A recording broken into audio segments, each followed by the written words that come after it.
Hundreds of Kenyans marched through the streets of Nairobi in protest after three men accused of gang raping a teenage girl were only required to cut grass as a punishment. No more rape!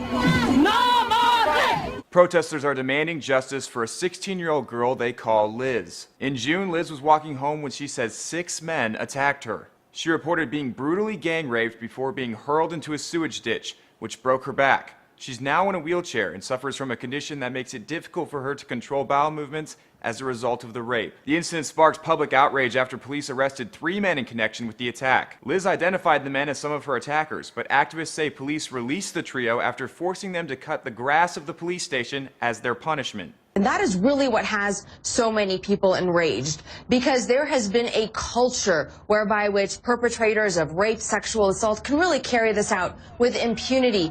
According to a United Nations report, 32% of Kenyan girls under the age of 18 experience some form of sexual violence. And despite Kenya's strict sexual violence laws, the number of women assaulted may be even higher. According to NPR, many do not come forward to report acts of sexual violence because rarely are their attackers held accountable for the crimes. But now, to bring Liz's alleged attackers to justice and spark a change in the country's culture, Kenyan protesters have circulated a worldwide petition.